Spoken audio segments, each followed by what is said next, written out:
ರಾಜ್ಯದ ಇಂಧನ ಸಚಿವರೇ ಇತ್ತ ನೋಡಿ. ಇಂಧನ ಇಲಾಖೆಯಲ್ಲಿ ನಡೀತಾ ಇದೆ ಮಹಾಭ್ರಷ್ಟಾಚಾರ. ಜಾರ್ಜ್ ಅವರೇ, ನಿಮ್ಮ ಮೂಗಿನಂಚಿನಲ್ಲಿ ನಡೀತಾ ಇದೆ ಮಹಾಭ್ರಷ್ಟಾಚಾರ.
ಸಿದ್ದರಾಮಯ್ಯರ ಸಂಪುಟದ ಅತ್ಯಂತ ಪ್ರಭಾವಿ ಮಂತ್ರಿ ಕೆಜೆ ಜಾರ್ಜ್, ನೀವು ಇಂಧನ ಸಚಿವರೋ ಅಥವಾ ಸುಮ್ಮನಿರೋ ಸಚಿವರೋ ಗೊತ್ತಿಲ್ಲ.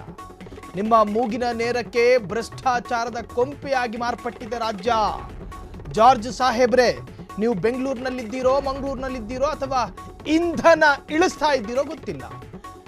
ಆದರೆ ನಿಮ್ಮ ಮೂಗಿನ ನೇರಕ್ಕೆ ನಡೀತಾ ಇರುವಂತಹ ಭ್ರಷ್ಟಾಚಾರ ನಿಮ್ಮ ಗಮನಕ್ಕೆ ಬಂದಿಲ್ಲ ಅನ್ನೋದಿದೆಯಲ್ಲ, ಅತ್ಯಂತ ದುಃಖಕರ. ಫ್ರೀಡಂ ಟಿವಿಯಲ್ಲಿ ಬೆಸ್ಕಾಂ ಅಧಿಕಾರಿಗಳ ಲಂಚಾವತಾರ ರಿವೀಲ್ ಮಾಡ್ತೀವಿ. ಕೆಇಆರ್ಸಿ ನಿಯಮ ಪ್ರಕಾರ 3 ದಿನದಲ್ಲಿ ಹೊಸ ವಿದ್ಯುತ್ ಸಂಪರ್ಕ ನೀಡಬೇಕು. ಲಂಚ ನೀಡಿ ವರ್ಷವಾದರೂ ಸಿಗಲ್ವಂತೆ ಹೊಸ ಕನೆಕ್ಷನ್. ಏನ್ರಿ ಇದರ ಲಾಜಿಕ್? ವಿದ್ಯುತ್ ಸಂಪರ್ಕ ನೀಡೋಕೆ 30,000 ಲಂಚ ಅಧಿಕಾರಿಗಳಿಗೆ ಬೇಡವಂತೆ. 1 ಲಕ್ಷ ಕೊಟ್ಟರಷ್ಟೇ ಹೊಸ ವಿದ್ಯುತ್ ಸಂಪರ್ಕವನ್ನು ನೀಡುತ್ತಿದ್ದಾರೆ. ಸರ್ಕಾರಿ ಅಧಿಕಾರಿಗಳ ಅವಸ್ಥೆ ನೋಡಿ. ಬೆಸ್ಕಾಂ ಇಇ ಶುಭ ಮತ್ತು ಜೆಇ ಅಲಿ ಅಧಿಕಾರಿಗಳ ಭ್ರಷ್ಟಾಚಾರ ಸಂಬಂಧ ದಾಖಲೆ ಸಮೇತ ದೂರು. ಕೆಇಆರ್ಸಿ ನಿಯಮ ಪ್ರಕಾರ 3 ದಿನದಲ್ಲಿ ಹೊಸ ವಿದ್ಯುತ್ ಸಂಪರ್ಕ ನೀಡಬೇಕು. ಲಂಚ ನೀಡಿದ್ರೂ ವರ್ಷವಾದರೂ ಸಿಗಲ್ವಂತೆ ಹೊಸ ಕನೆಕ್ಷನ್ನು. ವಿದ್ಯುತ್ ಸಂಪರ್ಕ ನೀಡೋಕೆ 30,000 ಲಂಚ ಅಧಿಕಾರಿಗಳಿಗೆ ಬೇಡವಂತೆ. 1 ಲಕ್ಷ ಕೊಟ್ಟರಷ್ಟೇ ಹೊಸ ವಿದ್ಯುತ್ ಸಂಪರ್ಕ ನೀಡುತ್ತಿದ್ದಾರೆ. ಬೆಸ್ಕಾಂ ಇಇ ಶುಭ ಮತ್ತು ಜೆಇ ಅಲಿ ಪಾಷಾನಿಂದ ಭ್ರಷ್ಟಾಚಾರ ನಡೆದಿದೆ. ಅಧಿಕಾರಿಗಳ ಭ್ರಷ್ಟಾಚಾರ ಸಂಬಂಧ ದಾಖಲೆ ಸಮೇತ ದೂರು ನೀಡಲಾಗಿದೆ. ದಾಖಲೆ ಸಮೇತ ಬೆಸ್ಕಾಂ ಇಂಜಿನಿಯರ್ಗಳ ಕರಪ್ಷನ್ ಬಟ ಬಯಲಾಗಿದೆ. ಇನ್ನು ಬೆಸ್ಕಾಂ ಎಂಡಿ ಶಿವಶಂಕರ್ಗೆ ದೂರು ನೀಡಿದಂತಹ ನೊಂದ ಗ್ರಾಹಕ, ದೂರು ನೀಡಿದ್ರೇನುವಂತೂ ಕ್ರಮ ಆಗಿಲ್ಲ. ಕೆಜೆ ಜಾರ್ಜ್ ಸಾಹೇಬ್ರೆ, ನಿಮ್ಮ ಈ ಹಿಂದಿನ ಸರ್ಕಾರ ಇದ್ದಾಗ ನಿಮ್ಮದೇ ಮೂಗಿನ ನೇರಕ್ಕೊಬ್ಬ ಪೊಲೀಸ್ ಅಧಿಕಾರಿಯ ಸಾವಿನ ಪ್ರಕರಣ ಬಹುದೊಡ್ಡ ಚರ್ಚೆಯಾಗಿತ್ತು. ಆ ಸಂದರ್ಭದಲ್ಲಿ ಕನ್ನಡಿಗರು ನಿಮ್ಮ ಮೇಲೆ ಅನುಮಾನ ಪಟ್ಟಿರಲಿಲ್ಲ. ಆದರೆ ಈ ಬೆಸ್ಕಾಂನಲ್ಲಿ ನಡೀತಾ ಇರತಕ್ಕಂತಹ ಈ ಲಂಚಾವತಾರದ ಆರೋಪ ಕೇಳಿಬಂದಾಗ ಜನ ನಿಮ್ಮ ಮೇಲೆ ಸಂದೇಹ ವ್ಯಕ್ತಪಡಿಸ್ತಾ ಇದ್ದಾರೆ.